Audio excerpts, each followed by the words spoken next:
दोस्तों आपके सामने एनसीईआरटी के कुछ महत्वपूर्ण बायोलॉजी के प्रश्न हैं। ध्यान दीजिएगा, थोड़ा सा स्टैंडर्ड है, मैं एक एक ऑप्शन को डिस्कस करूंगा, तो पेशेंस रखिएगा तो समझ में आएगा, नहीं तो थोड़ा सा आपको दिक्कत होगा, क्योंकि ये सब चीज़ें आपको लूसेंट में कहीं नहीं दिखने को मिलेगा। ठीक है, पहला क्वेश्चन देख लेते हैं। नींबू में जो कैंकर रोग होता है वो किसके कारण होता है? जीवाणु के कारण होता है, विषाणु के कारण होता है, या फंगस, या नन ऑफ दीज। यानी कि जीवाणु बोले तो बैक्टीरिया के कारण होता है, या आपके वायरस के कारण होता है, या फंगस के कारण होता है, या नन ऑफ दीज। तो देखिए जो नींबू है उसमें जो कैंकर रोग होती है वो जीवाणु यानी कि बैक्टीरिया के कारण होती है। अब अगर हम डीप में पूछा जाए कि हालांकि सिर्फ एनसीईआरटी में ये दे रखा था कि जीवाणु के कारण नींबू में कैंकर रोग होता है, लेकिन मैंने थोड़ा सा इसको इलेबोरेट कर रखा है कि कौन से बैक्टीरिया के कारण होता है। ये आपके बैक्टीरिया ज़ैंथोमोनास एक्सोनोपोडिस, ठीक है, एक्सोनोपोडिस के कारण, ठीक है, पोडिस के कारण ये आपका नींबू में कैंकर होता है। अब ये आपको तो समझ में आ गया कि चलो नींबू में कैंकर होता है, लेकिन नींबू में कैंकर होता है तो दिखता कैसा है आप देखेंगे यहाँ पे स्क्रीन पे आपको दिख रहा होगा कि जो साइट्रस कैंकर डिजीज इसको हम कह सकते हैं। ठीक है, क्योंकि साइट्रस एसिड इसमें पाया जाता है। अब देखिए नींबू में क्या होता है कि आप यहाँ पे स्पॉट देख सकते हैं, इस तरह के स्पॉट पड़ जाते हैं, पत्ती में भी स्पॉट पड़ जाएंगे, और आपके यहाँ इसके जो फल होते हैं नींबू के उसमें भी इसमें इस तरह के स्पॉटेड स्ट्रक्चर हो जाते हैं, जिसको ही हम क्या कहते हैं? Canker disease. ठीक है, देखिएगा, ठीक है। और ये किसके कारण होता है? ये आपके बैक्टीरिया के कारण होता है। तो मुझे लग रहा है कि ये चीज़ें समझ में आ गई होगी कि जो नींबू में कैंकर रोग होता है वो किसके कारण होता है? बैक्टीरिया के कारण होता है। और कैसा दिखता है वो मैंने आपको बताया, और किस बैक्टीरिया के कारण होता है इतना मैंने आपको जानकारी दे दी। आशा करते हैं चीज़ें समझ में आ गई होगी। ठीक है, अगला क्वेश्चन की ओर बढ़ते हैं। भिंडी की जो पीत रोग होता है वो किसके कारण होता है? भिंडी में जो पीत रोग होता है वो वायरस के कारण होता है, बैक्टीरिया के कारण, फंगस, या नन ऑफ दीज। तो जो भिंडी में पीत रोग होता है वो किसके कारण होता है? वायरस के कारण। अब पीत मतलब क्या होता है? पीत मतलब पीला। आप कहते हैं ना कि शरीर पीत जैसा हो गया, यानी कि पीला हो गया, तो यानी कि भिंडी में भी कुछ ना कुछ पीला हो रहा होगा। अब भिंडी में कैसा पीला हो रहा है वो देखने की कोशिश करते हैं कि जो भिंडी में पीत रोग लगती है उसमें ये चीज़ें कैसी दिखती है। आपको मैं दिखाऊं तो ये देखिएगा, ये भिंडी में पीत रोग लग गया। अब देखिएगा यहाँ पे पीत सीरा रोग भी कह सकते हैं इसको। इसमें क्या होता है कि ये वाला जो आप देखेंगे इसकी पत्ती ये पीला पीला हो गया, ये पीला पीला हो गया, तो इसी को कहते हैं पीत रोग। ठीक है, हालांकि ये हरा हरा होना चाहिए लेकिन ये पीला पीला हो गया, तो यही है भिंडी में पीत रोग। अब पूछा गया है कि जो ये है वो किसके कारण होती है? तो ये जो पीत रोग होती है वो वायरस के कारण होती है। और ये फैलाता कौन है ये भी पूछा जाता है। तो ये जो भिंडी में ये जो पीत रोग फैलाता है इसका वाहक के बारे में पूछा जाए तो इसका सफ़ेद मक्खी, वाइट फ्लाई आप कह सकते हैं, इसका वाहक होता है। तो मुझे लग रहा है कि इससे जितने भी जानकारी आपको चाहिए थी वो मैंने दे दिया। तो देखिए आपके एनसीईआरटी में क्या है कि सिर्फ एक चीज़ दे रखा है कि पीत रोग किसके कारण होती है। अब थोड़ा सा आगे बढ़ के आप इधर उधर के भी नॉलेज तो रखेंगे तभी तो आप एग्ज़ाम क्लियर कर पाएंगे। तो मैं एनसीईआरटी को तो कवर करता ही हूँ, उससे रिलेटेड और भी क्वेश्चन क्या बन सकते हैं वो भी मैं कवर करने की कोशिश करता हूँ। ठीक है, तो भिंडी में पीत रोग किसके कारण होता है? वायरस के कारण होता है। अगला क्वेश्चन की ओर बढ़ते हैं। इसमें से कौन सेक्सुअली ट्रांसमिटेड रोग है? अब सेक्सुअली ट्रांसमिटेड रोग का मतलब क्या होता है? यानी कि जो सेक्स करने के बाद आप कह सकते हैं आदान प्रदान हो जाता है। तो अगर पहला ऑप्शन की बात करें तो सिफिलिसिस, ट्रैकोमोनिएसिस, ट्राइकोमोनिएसिस, उसके बाद क्लाइडिएसिस, क्लेमाइडिएसिस। ठीक है, क्लेमाइडिएसिस, उसके बाद ऑप्शन है ऑल। तो ये देखिए ये सभी जो रोग हैं आपके सेक्सुअली ट्रांसमिटेड रोग हैं, ये आपके एनसीईआरटी में एग्जैक्टली दे रखे थे। अब हमको इससे और भी क्या क्या इन्फॉर्मेशन गेन करनी है कि जो सिफिलिसिस होती है वो किसके कारण होती है? ट्राइको जो रोग होती है, ट्राइकोमोनिएसिस जो होती है वो किसके कारण होती है? और क्लेमाइडिएसिस होती है वो किसके कारण होती है? तो ये वाला जो रोग होती है वो बैक्टीरिया के कारण होती है, सिफिलिसिस होती है बैक्टीरिया के कारण होती है, ट्राइकोमोनिएसिस जो होती है वो आपके प्रोटोजोआ के कारण होती है। ठीक है, इससे और भी हम इन्फॉर्मेशन इकट्ठा क्या कर सकते हैं। जो आपके सिफिलिसिस होती है सभी में क्या होता है? शोर होता है, पेन होता है, खुजली होती है, इस तरह के चीज़ें सभी में होती है। आप देखेंगे कि एसिस सभी में है। ठीक है, एसिस सभी में है, तो यानी कि सभी में खुजली होगी, थोड़ा सा आपका जो चमड़ा होगा वो खुरदुरा हो जाएगा, वहाँ पे आपके पैचेज पड़ जाएंगे, यानी कि थोड़ा सा आपका जो ऊपरी चमड़ा है वो ख़राब हो जाएगा और वो आपका मतलब कि ललधुआं टाइप का दिखेगा, छिला छिला सा आपको दिखेगा। ठीक है, मैं अभी सभी का पिक्चर दिखाने की कोशिश करता हूँ। ठीक है, अब जो सिफिलिसिस होती है वो सिफिलिसिस अगला क्वेश्चन में मैंने लिखाया है कि किस रोगाणु के कारण होती है?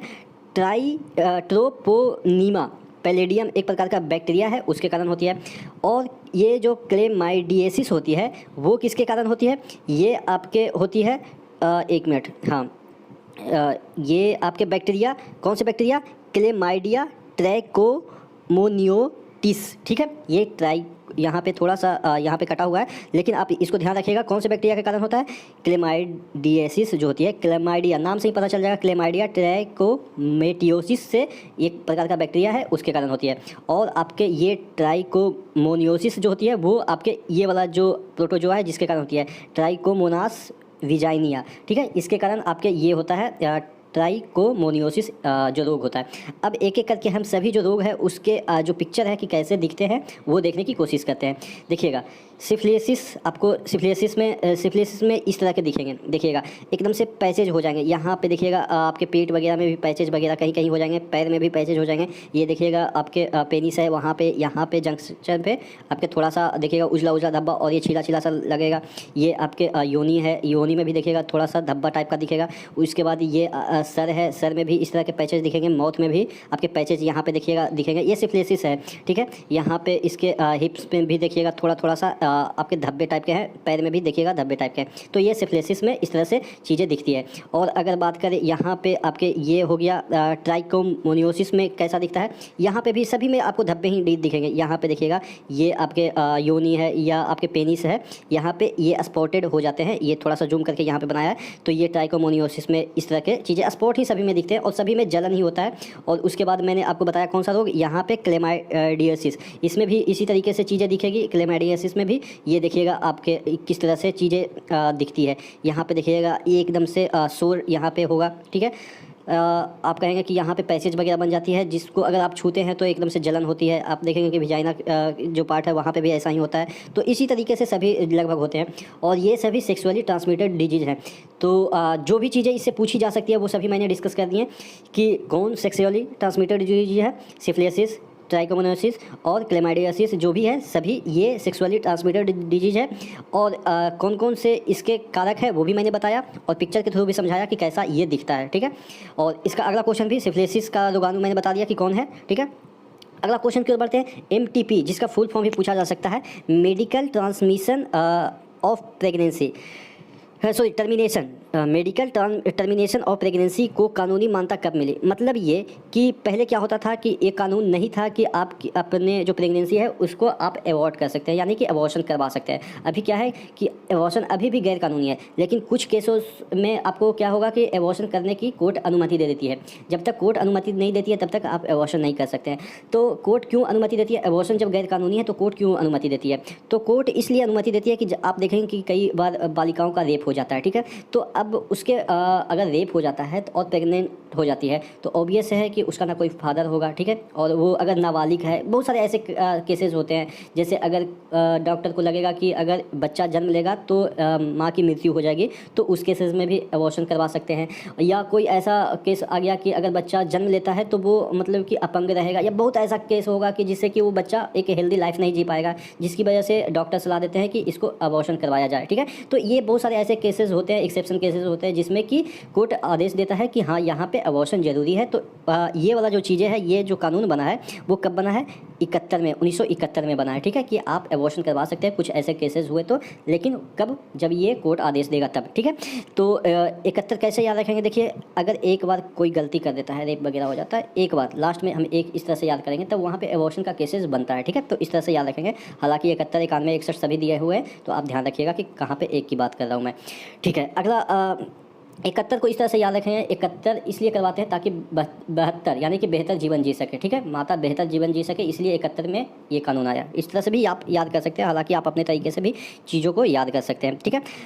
अगला क्वेश्चन की ओर बढ़ते हैं। मानव मादा में फैलोपियन ट्यूब की लंबाई क्या होती है। फैलोपियन ट्यूब जहाँ पे ये आपका निषेचन होता है, अंडा का ओवम से निषेचन होता है, तो ये फैलोपियन ट्यूब होता है। यहाँ पे ये वाला जो फैलोपियन ट्यूब यहाँ से यहाँ तक हुआ, उसकी लंबाई क्या होती है, तो फैलोपियन ट्यूब की जो लंबाई होती है 10 से 12 सेंटीमीटर होती है। याद कैसे करेंगे, देखिए जो मादा, हम लोग का जो मादा यानी कि जो हम ह्यूमन बींग हैं उसमें जो मादा यानी कि फीमेल हैं वो 12 माह तक सेक्स कर सकते हैं। लेकिन बहुत सारे ऐसे जानवर होते हैं जो कि 12 माह तक सेक्स नहीं करते हैं। आप देखेंगे डॉगी को 12 माह तक, मतलब कि हमेशा वो सेक्स नहीं करते हैं, उनका एक पर्टिकुलर पीरियड होता है। आप देखेंगे मेढक को, वो एक पर्टिकुलर पीरियड में ही सेक्स करते हैं। लेकिन हम लोग क्या है कि 12 महीने तक ही कर सकते हैं, मतलब कि कभी भी कर सकते हैं, कहने का मतलब। तो यानी कि 12 से 12 सेंटीमीटर याद कर लेंगे, ठीक है, कि फैलोपियन ट्यूब में निषेचन हो सकता है 12 महीना, ठीक है। तो इस तरह से याद रखेंगे। लास्ट क्वेश्चन देख लेते हैं। गर्भावस्था के दौरान किस हार्मोन का स्राव अधिक मात्रा में नहीं होता है। देखिए गर्भावस्था यानी कि प्रेगनेंसी के समय एस्ट्रोजन जो कि एक फीमेल हार्मोन है, प्रोजेस्टेरोन और ये एस्ट्रोजन प्रोजेस्टेरोन और ये आपका प्रोलैक्टिन, ये सभी जो हार्मोन हैं उसका स्रावन होता है। ठीक है, ये सभी जो हार्मोन है उसका स्रावन होता है, लेकिन जो ऑक्सीटोसिन है उसका स्रावन नहीं होता है। ठीक है, तो अब इसका स्रावन कब होता है? जब बच्चा गर्भ से बाहर निकल रहा होता है, योनि के माध्यम से गर्भ से बाहर निकल रहा होता है, तो ये योनि है उसको फैलना पड़ता है। अब फैलाने के लिए ही ये ऑक्सीटोसिन स्रावित होता है। आप देखेंगे कि बहुत सारे पेन किलर, मतलब कि जब गर्भावस्था के दौरान जब बच्चे पैदा होते हैं तो बहुत जो डॉक्टर होते हैं वो क्या देते हैं? इंजेक्शन ऑक्सीटोसिन का, जिससे क्या होगा कि जो योनि मार्ग है उसकी जो चौड़ाई है वो बढ़ जाती है। तो ऑक्सीटोसिन का इतना श्रावण होता है कि आप मत पूछो, मतलब कि बहुत श्रावण होता है जब बच्चे बाहर निकलते हैं। ठीक है, तो ये गर्भावस्था के समय नहीं श्रावित होता है। ये कब होता है? जब बच्चे बाहर निकल रहे होते हैं, जब ये पेन काफ़ी होता है, तो उस पेन को आप कह सकते हैं ओवरकम करने के लिए ऑक्सीटोसिन का श्रावण होता है। और इसी ऑक्सीटोसिन को हम क्या कहते हैं? Love hormone. आपसे कई बार पूछा भी गया है कि लव हार्मोन के नाम से किस हार्मोन को जाना जाता है? तो ये आपके कौन से हार्मोन को जाना जाता है? ऑक्सीटोसिन को। ठीक है, तो आशा करते हैं जितने भी क्वेश्चन आज मैंने कराए वो आपको याद हो गए होंगे। इसी तरह से बने रहिए चैनल के साथ। नेक्स्ट वीडियो में नेक्स्ट अपडेट के साथ कोई भी एनसीईआरटी का टॉपिक उठा के वहाँ से क्वेश्चन पुट करके यहाँ पे हम लाते हैं। ठीक है, तो नेक्स्ट वीडियो में तब तक के लिए धन्यवाद।